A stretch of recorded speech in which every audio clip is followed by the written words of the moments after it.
Well, greetings, friends and fellow cigar boss, guitar enthusiasts. Dale Puckett here, and I'm in the home stretch of number 518. This one here is a special build for one of the Patreons. So I wanted to show you up close and personal everything I got going on here because there are actually kind of a lot of details I did not want to go unmentioned or unnoticed. So pay attention to this video because there's a lot of different style and thingamajigs inside of this cigar box guitar. All right, first thing I want to mention, if you are building guitar for somebody else, like a custom build, make sure you have kind of an interview with them. Ask them questions like, what's your favorite color? What do you hate? What color do you hate? You know, what's your favorite music? You know, is this going to be a giggable, recordable instrument, or are you going to have wall art?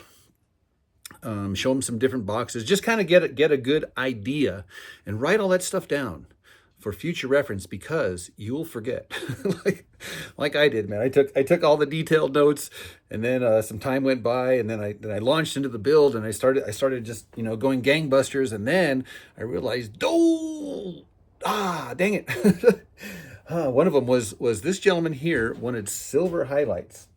And the box that we picked had all these gold highlights in it, you know, the gold hinges and the gold decals and stuff like that. And so my natural, here, I'm going to blind you.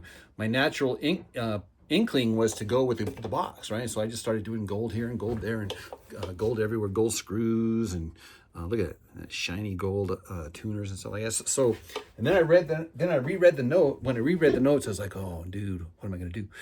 So I stop everything. And I reached out and I says, bro, dude, I'm sorry. I was not paying attention. So anyhow, it wasn't the end of the world. Actually, to be honest with you, I think going with the gold here, we're going for the gold. We even got the gold on the tops, man. So anyhow, this is a golden cigar box guitar. And so that's one of the first thing I wanted to encourage y'all on, is to don't do what I did, and be a better person than I am. And it's actually real easy. Just pay attention to the details. Next, I want to point out the electronics, because this is it's a standard build, but I haven't built one of these in a long time. I have a humbucker in the bridge position, and I didn't want to mess with the decal, but there's no way I could fit it in there, so I put it smack dab in the middle of the decal, kind of maintain symmetry there. But anyhow, so I have a three-way switch here, and it's gold also, you can see. So everything's gold here. So the humbucker goes to one side of the three-way switch, and everything's grounded. I got this big old huge ground conglomeration here. And then the piezo goes to the other side of the switch, and then the output of the switch goes to the potentiometer. And the output of the potentiometer underneath here to the jack. Now here's an interesting thing here. So if you follow this here underside here, you'll see I got a little ground wire that comes in at an angle. And I'm sorry about the focus here. Let's see if I can focus it. There you go. And I come in at an angle to one of the screw holes back here. And I just fed the ground wire through there so it would actually hit in both screw holes. So it's a redundancy on the ground. And I used a real thick cable there. I know the grounding, it looks a little ugly, but hey, dude, it's going to work absolutely 100%. How do I know that? Because I'm going to test it out right now. All right, this is the part of the video that drives my dog crazy. And to prove that to you, I'm going to set the phone down here on the ground so you can actually see the amplifier. Okay. Here's the amplifier right here. Now what the heck? So what I do is I dial up a kind of a torturous sound, and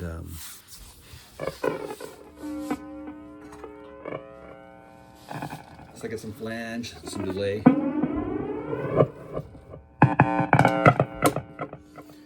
Okay, so here's the switch. So let's see here. First things first, is the piezo and the volume control. just test everything out, make sure it's going to work. Yeah. Okay, that's the piezo. The next one is going to be the humbucker. All right, guys, check this out. Ready? Watch. So I get my driver and cranking the volume. So my dog's downstairs. See, he's going to come running. Watch.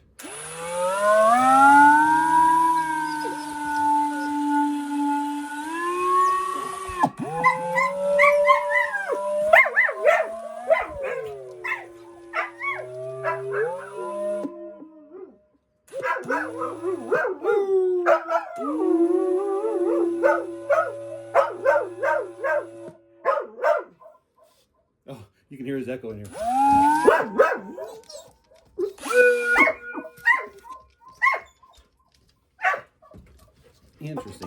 Interesting, Mojo. Here's another thing that's a little bit different about this box. If you've built a few of these boxes, you'll know that if you leave the hinges on the back here, right, and when you close this, a lot of times it hits right here on the neck, right here, right. It doesn't close, and so you have to end up, shaving that or whittling or whatever to get the top to close. And also a lot of times these things here, if they're really close in here, they bang right there, and you can't close it, so you got to go back and whittle these guys down to get this thing to close, right? So in order to avoid that problem, I off-centered these guys back about 1/8 of an inch in both axes. So if you look at it straight forward, you can see that all of these are not in the corner, so they're not reinforcing the corner, but they are essentially connecting the top to the bottom. So this is kind of an experiment. Again, I'm just trying things out. These posts here are functioning more as sound posts to what do you call it, to transfer the sound at the top of the box or the bottom of the box to the top, or the top to the bottom, whatever.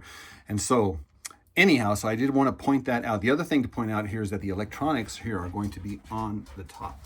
So the volume control here and the switch. And the reason why I haven't put the switch in is because when that switch is sticking out, then I can't close the box or open the box because it bangs that switch. And so I was just realizing that that's why I built everything first, and then I'm going to put it together and then close the box, screw the box down. Is that a hassle? No, it's just an obstacle, a configurable that I had to figure out along the way to make this thing work. Yay! So I do like to tie wrap everything and make everything nice and neat and orderly. Why? Well, in the unfortunate, unlikely event that anybody has to open this up in the future, which the odds are maybe at some point in time people have to, then at least it won't be a mess, right? Okay, the last thing I wanted to point out before we button it up, tune it up, string it up, tear it up, is this thing here on this side here. So, some people put a nut on the back side of the 0 fret, or not a nut, but a string holder retainer. What I'm trying on this one here is I let the fretboard come out just a little bit here, and if you look really closely, you'll see that these are gouged, they're notched. So I'm notching the wood at an angle so that as the string comes up here, it's going to go through, in theory, it's going to go through that little wood notch. That way I don't have to put a file mark on here on the 0 fret, and it'll still hold the string in place as I bend and get crazy down here. I don't get string slippage back here. So that's another thing we are testing out in theory on this build. And I still have a few of these golden volume control knobs. Yay! Crank it full blast. And ta-da! Golden. All right, so I just had these guys screwed in here with these gold finishing washers. I didn't have any gold corners, but I like the look of these guys here. They're kind of defining. I wanted to point out my theory was to get the top and the bottom to kind of resonate because, you know, that block that was in there is not touching anything. So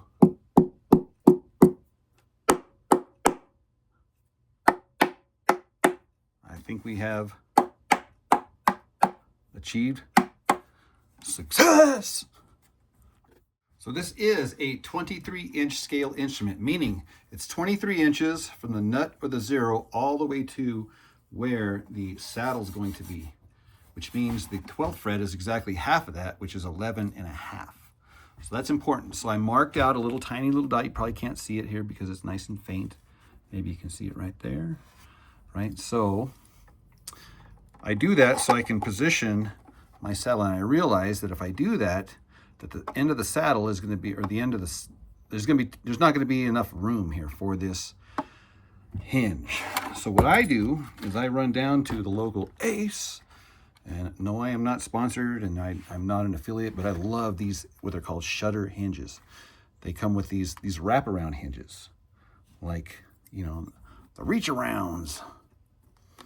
And so what I do is I use that, you have to cut an extra hole here because these are 3 strings. They come like this. With 2, you just got to cut it 3, which is easy. All you do is just fold it over, and this little guy here becomes the guide. So you just cut through here, through there, and then you get the 3rd hole. Piece of cake.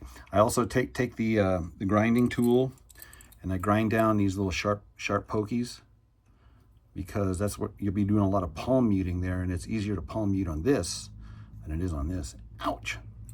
So anyhow, the wraparound. And what that does is that affords me more room in between the hinge and where the saddle's gonna go. Just enough. So it's subtle, but these things here are worth their weight in gold. So we are strung up with the 44, 34, and 26. And I am tuned G, D, G. That's a power chord. Now, here's another little cool, notice this right here? Cha-ching. This is another guitar. This is my Jeff Patterson build, right? Well, this one here is tuned G, D, G. So what I do is I just kind of leave it handy. So all I gotta do is I just gotta reach out, grab a note, and then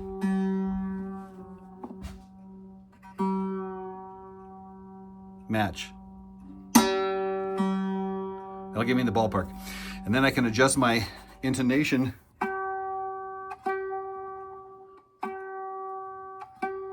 Little sharp.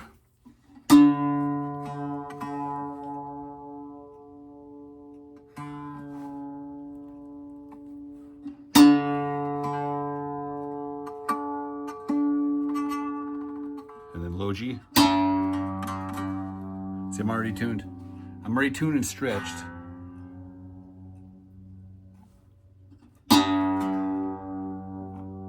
So I'm still stretching, still tuning. Yeah, that sounds cool. So anyhow,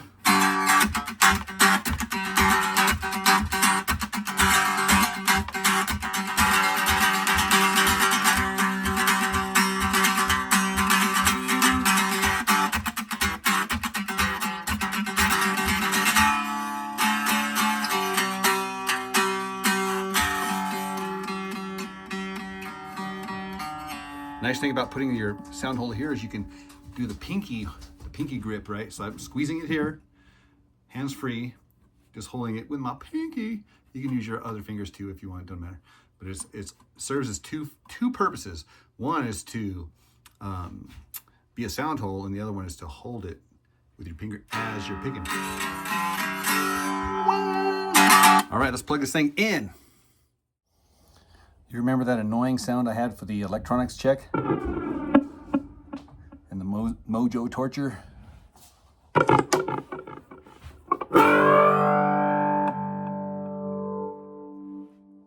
yeah.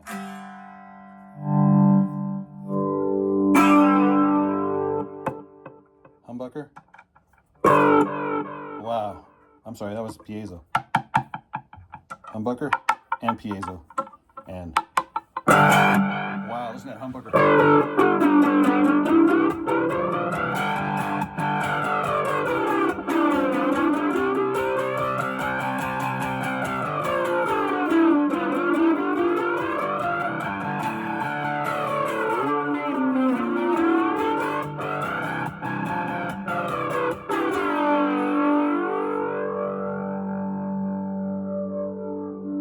straight up. No nothing. No, everything is straight up. There is no effects, no reverb, no nothing. This is just guitar.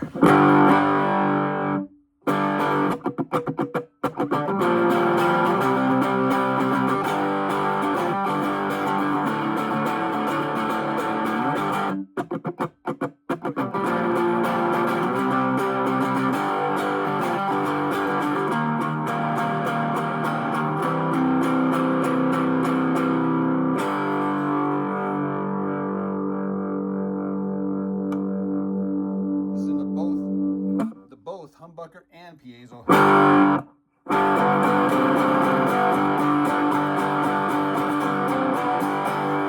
Let me dial down some of the distortion because this pickup is hot. Wow, that's supposed to be clean, but it's still.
My favorite is, well, let's see here.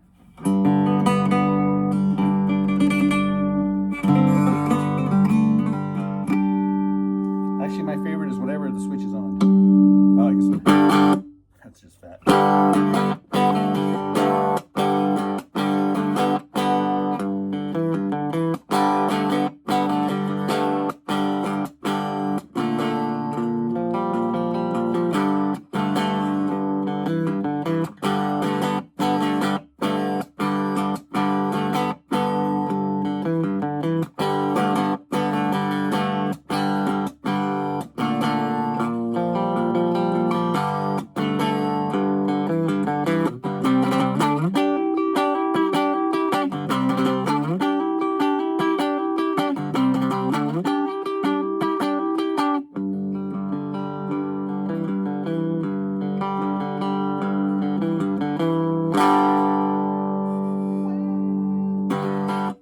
Guys, I'm going to have fun dialing this guy in, getting to know this machine intimately. So I will still put the straps on, play around with different tunings, just have a good old time, different amp settings, different pickup configurations, stuff like that. One last thing to point out, two last things to point out. Number one is that is one of those Smoking Notes saddles. I barely had to sand the bottom of it to get it to be the right height. That is a single cutaway. This is the double cutaway. So these things are pretty cool. Let's see here. Here's another single cutaway. And if you look at the bottom here, I don't know if it'll be in focus for you, but it does have my initials and the letters CBG. That, and then lastly, if you are building cigar box guitars, congratulations. If you are not building cigar box guitars, shame on you. It's not too late to start. So actually now is actually a good time because it is the pre-Christmas season. You guys can you can build cigar box guitars for your friends and family, and I am sure they will appreciate it. Anyhow, that being said, I do have an affiliate code and links in the video description below so that you can order parts from cbgitty.com. Yeah. And I do get a commission, and you do get a discount. So anyhow, go visit the cbgitty.com for all your cigar box guitar needs, and then some tools, books, everything you need to build your very own cigar box guitar. Guys, that's it for this video. Like I said, I'm going to proceed to start jamming and whatnot. I will see you guys, or you will see me, rather, in the next video. Cheers.